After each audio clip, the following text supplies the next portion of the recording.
નર્મદા નદીના કલ્પવૃક્ષ સમાન સરદાર સરોવર ડેમમાં ફરી એકવાર જળ સંપદાનો ઉત્સવ જોવા મળી રહ્યો છે. ઉપરવાસમાં ભારે વરસાદના કારણે ડેમની જળ સપાટીમાં નોંધપાત્ર વધારો થયો છે, જેણે ગુજરાતીઓના ચહેરા પર હર્ષની રેખાઓ ખીલી ઉઠી છે. સરદાર સરોવર ડેમમાં હાલ 16,755 ક્યુસેક પાણીની આવક નોંધાઈ છે.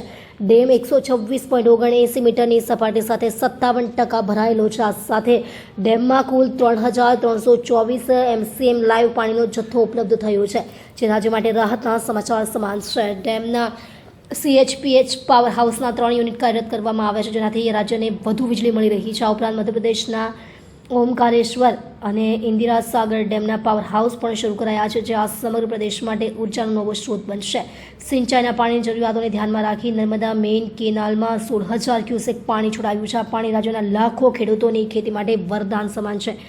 આ વરસાદી માહોલમાં ખેડૂતોના ચહેરા પર ખુશીના રંગ છવાઈ ગયા છે. આ સમગ્ર ઘટનાક્રમ ગુજરાતીઓ માટે ખુશીના સમાચાર લઈને આવ્યો છે. નર્મદા માતાનો આ વર્ષો જૂનો ઉપકાર જાણે ફરી એકવાર ગુજરાતની તરસ છુપાવવા માટે તત્પર બન્યો છે. વરસાદની આ મહેરબાની અને ડેમની આ સજીવતા આવનારા દિવસોમાં રાજ્યની સમૃદ્ધિમાં ચાર ચાંદ લગાવશે તેવી અપેક્ષા છે.